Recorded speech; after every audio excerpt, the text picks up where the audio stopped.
Bon après-midi tout le monde. Good afternoon, everyone. Thanks so much for being here. It's always a pleasure to be back in Washington, D.C., working alongside our American partners on ways to better support the middle class. And it's great to be joined by our Canadian delegation, including Minister Freeland and Parliamentary Secretary Leslie, who are, as usual, hard at work. I've had a very productive time here, beginning with Fortune's Most Powerful Women Summit. There, I had an excellent conversation with Patty Sellers about the economic empowerment of women. Before and during that event, I met with some incredibly influential women business leaders to discuss some of our most pressing challenges and had an opportunity to talk with amazing, inspiring young high school students who are focused on how they can be leaders of tomorrow and leaders today. We know that the success of any society depends on the full socioeconomic participation of women, because women succeed, we all succeed. And whether it's flexible hours, parental leave, affordable childcare, diversity training, equal pay, or any other number of initiatives, it's incumbent on all of us across the public and private spheres to be proud agents for change. Following that theme, this morning I had a productive roundtable with Women One, where we discussed the current barriers to global gender equality and marked the International Day of the Girl. I also met with the Committee on Ways and Means, and we had a great conversation about the importance of the Canada-US partnership.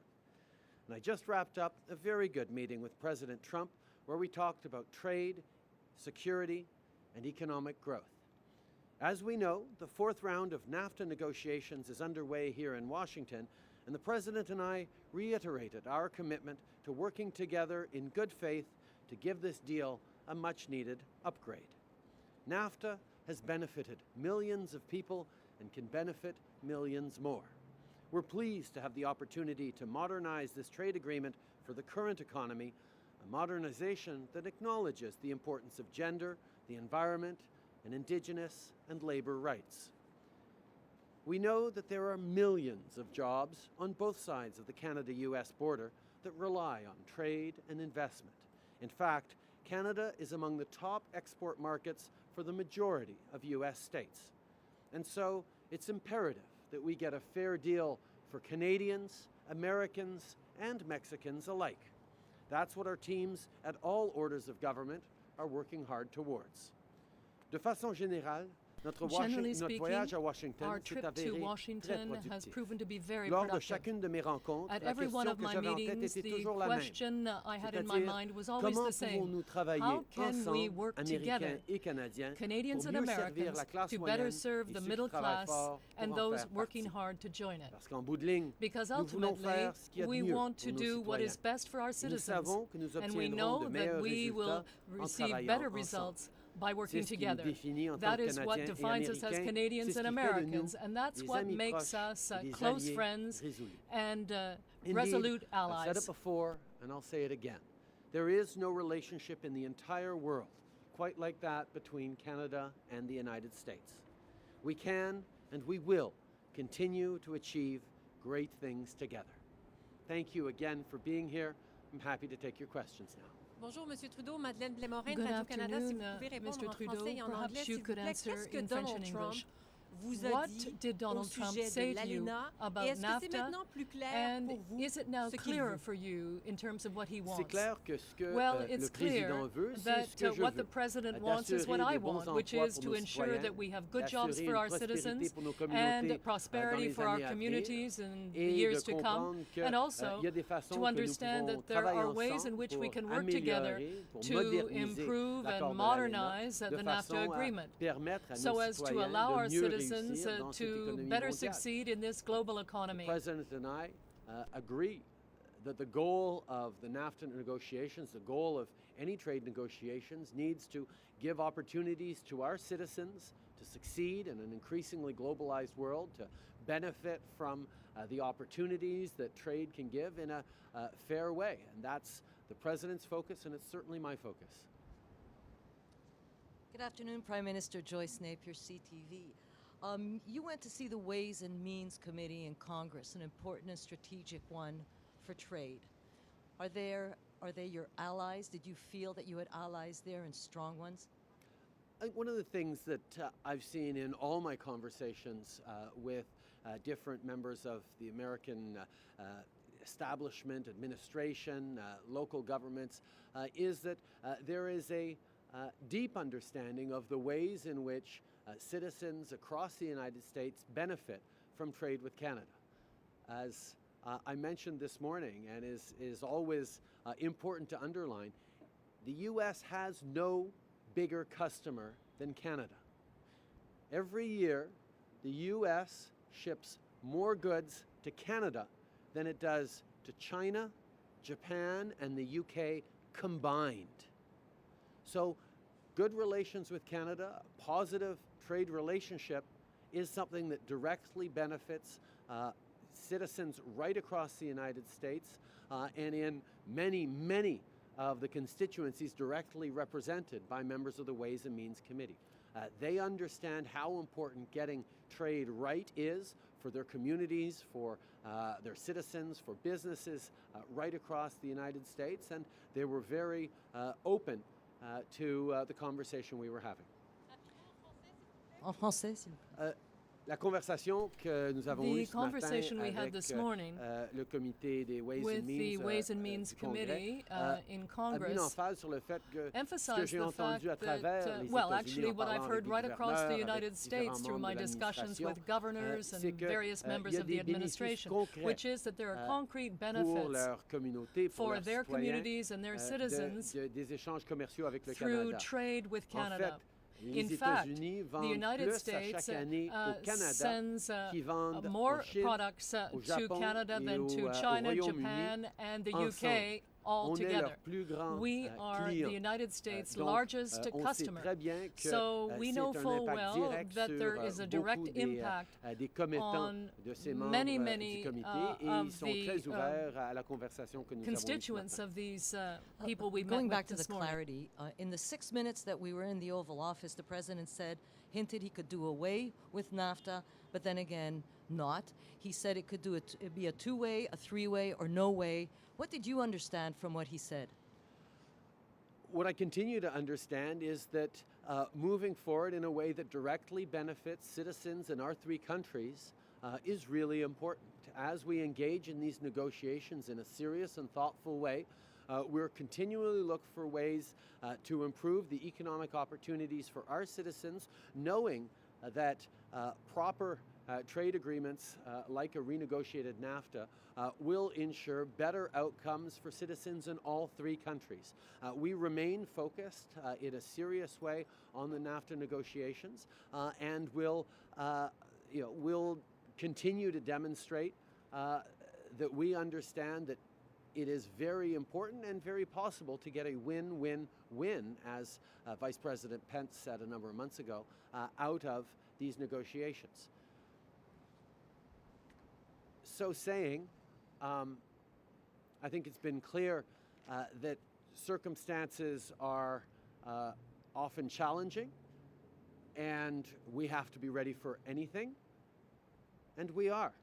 We're taking this very seriously. We're taking the importance of standing up for Canadian jobs and Canadian economic growth extremely seriously, and that goes through every engagement we have with the Americans.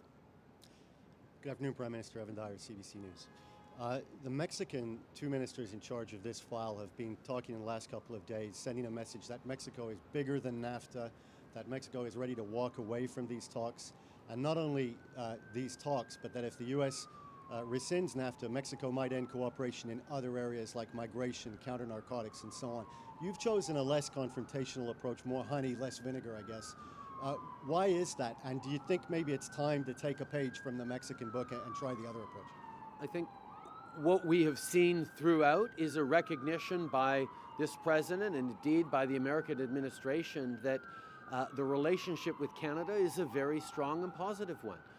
They have a $35 billion U.S. manufacturing surplus with Canada.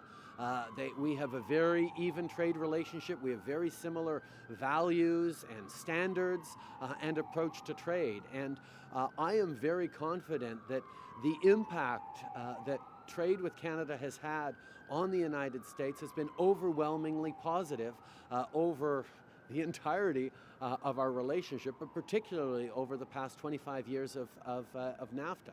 So we continue to know that this administration's focus is on helping American jobs, on helping the American middle class, and we know that trade with Canada is a very important lever in creating those opportunities for Americans and Canadians alike.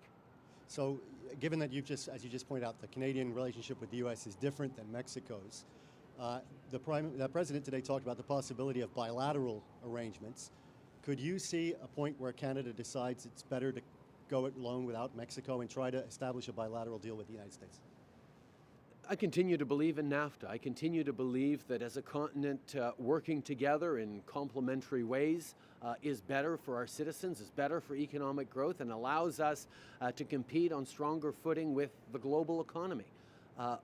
So saying, we are ready for anything, and we will continue to work diligently to protect Canadian interests, to stand up for jobs and look for opportunities for Canadian businesses and citizens of all of our friends and neighbor countries to do well. C'est certain que je continue There's à no croire doubt que that I continue l'ALENA to believe reste la meilleure that façon NAFTA is pour still nos the trois best pays way for our three de faire countries face à la compétition to avec, face dans l'économie mondiale, competition que within the c'est global une façon economy. concrète It is d'aider a nos concrete citoyens et way de of créer de helping la our croissance citizens économique. and creating Et economic nous growth. allons continuer de And we travailler will de façon continue sérieuse to et work diligente seriously and with sur les diligence négociations de l'ALENA. as part Mais of en même these temps, je NAFTA pense que nous negotiations. reconnaissons At the tous same time, que I think we all l'imprévu est recognize toujours possible that et nous devons être prêts pour tout et nous sommes prêts pour tout.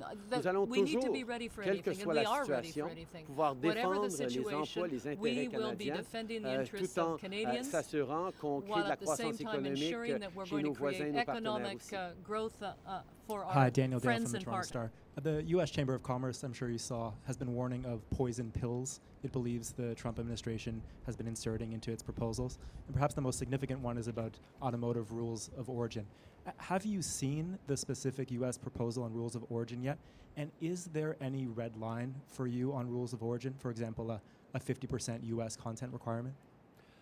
There are ongoing negotiations happening as we speak right now, and we will continue to look at whatever proposals come forward from any partners. But it's clear that on the automotive industry, for example, the level of integration specifically between Canada and the United States is extremely successful and, quite frankly, extremely beneficial.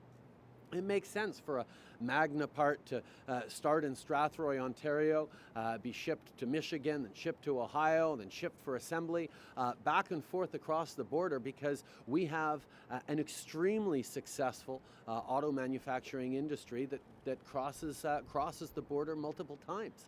This has been a tremendous benefit for workers on both sides of the border, and we will continue to demonstrate that a highly integrated auto sector is better able to compete on the world stage against auto manufacturers from outside of North America than would be segmentation and shutting down the extremely successful auto approach that we've demonstrated over many years.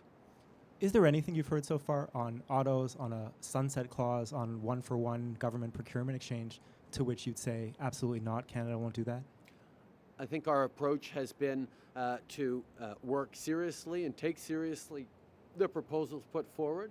Obviously, there are proposals that we disagree with, but these are negotiations, and we stay in good faith on them, putting forward things that we think will benefit not just Canadian workers, but the entire North American economy. That's something we're going to stay with, and we will continue to work diligently towards getting a deal. Good afternoon, Mr. Prime Minister. Katie Simpson, CBC News. I'd like to read a quote to you, something that Donald Trump said this afternoon. He said, "We're going to be discussing defense because we have these are truly great and mutual allies, and mutual defense is very important. And we'll also discuss mutual offense, which people don't mention too often, but offense is part of defense." What was Donald Trump talking about when he said that? Canada is proud that our soldiers have been active and present in very challenging places all around the world. The level of collaboration, coordination with our NATO partners, and specifically with the United States in places like northern Iraq, around Mosul, in places like Afghanistan historically, has always been very effective. We will continue to work together on a broad range of security issues because that's what our citizens expect, and quite frankly, those are the kinds of contributions that Canadians and the world expects of Canada and the United States. My follow-up question is there something specific he's mentioning there as well? Did you address the Boeing Bombardier spat, and did you give notice to the American government, to Trump, that the Canadian government is no longer interested in doing any business with Boeing when it comes to the Super Hornet jets? We did address that directly. I highlighted to the President how we disagree vehemently with Commerce's decision to bring in countervailing and anti-dumping duties against Bombardier, that we feel that this is not something that is warranted, and quite frankly something that we look very negatively upon. The attempts by Boeing to put tens of thousands of aerospace workers out of work across Canada is not something we look on positively, and I certainly mentioned that this was a block to us making any military procurements from Boeing. En français, s'il vous plaît. J'ai souligné directement au président, et c'est une pointed out des directly bonnes to the choses des president, relations and that's que the good thing nous avons avec about our l'administration relationship américaine with et the ce US président en particulier, administration qu'on and peut this être très president in direct et particular. très franc It's dans nos possible to be very conversations, et frank j'ai and souligné direct in que our c'était discussions, and I did inacceptable point out that it's ce que le unacceptable département du commerce et what ce que the Boeing US Department ont of Commerce décidé and par Boeing rapport à have Bombardier, decided et with que respect to Bombardier. c'était inconcevable I said it's qu'on fasse inconceivable des that achats we militaires de would Boeing make military si Boeing purchases continue of d'agir Boeing de cette aircraft façon. if Boeing continues to Ça n'a behave pas in été une that way. conversation facile, mais It c'est wasn't une an easy conversation importante à conversation, but avoir, it was et an important les bonnes conversation to relations que have. j'ai avec le And président nous the permettent de good dire les relationship I vraies have with the affaires de façon très president directe. allowed me to be very direct in what I had to say to him. Il comprenait que c'était un enjeu I'm très sure you important pour understand nous. that that's a very important issue Campbell for us. Clark from the Globe and Mail. Prime Minister, you've been optimistic about a renegotiation of NAFTA, but you heard the President say today he might terminate it. As Prime Minister, at what point do you have to start preparing Canadians for the possibility that the North American Free Trade Agreement could fall apart? And how close are you to that point? My optimism towards NAFTA, towards a renegotiation, isn't based on personality or reading political tea leaves. My optimism is based on the fact that I know how good NAFTA has been for millions of citizens of Canada, of the United States, and indeed for New Mexico. I know that there are opportunities to significantly improve this trade deal in ways that will benefit citizens right across the United States and Canada as well. And I truly believe that we can work together in a meaningful way to bring those benefits to our citizens. I understand that these negotiations are difficult, and they will continue to be difficult and unpredictable at times. But I truly believe that the President is focused on creating benefits for his citizens, for the middle class, the way we are, and that positive trade deals, modernized trade deals, are a very powerful lever for getting that done. So that is something that I continue to focus on. The conversations we've had with the Ways and Means Committee, the conversations I've had with governors across the country, the conversations I've had with various leaders of industry have all emphasized that they see the direct benefits that NAFTA has brought to their communities, to their economies, and can continue to bring in the future. So we walk forward in a serious way, confident that we're going to be able to continue to defend Canadian opportunities and jobs while creating opportunities for Americans and Mexican citizens. But should you be preparing Canadians for the prospect that Mr. Trump will terminate NAFTA? I think Canadians are aware that the American administration and the President makes decisions that surprise people from time to time. And that is certainly something that we are very much aware of and very braced for and conscious of, but at the same time, Canadians expect us to work in a thoughtful, meaningful way towards getting a good deal that means a good deal for Canada, but also a good deal for the United States. And our negotiators and our partners are working very, very hard on meaningful improvements to this deal that will indeed not just benefit our citizens in our countries, but position North America to better be able to compete with countries and economies around the world.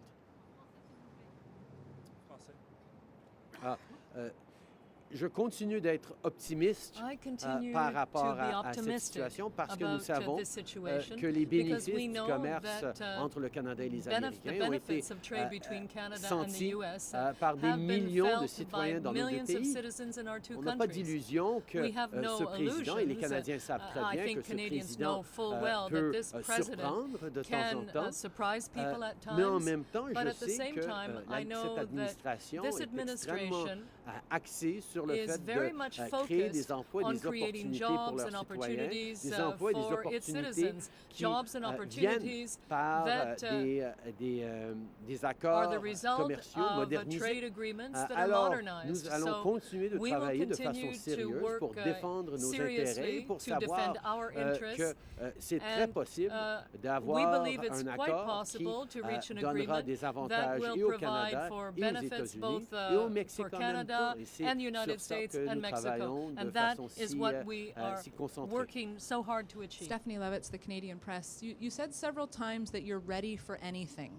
What is the anything that you're ready for? Is there a plan B, and what does it look like?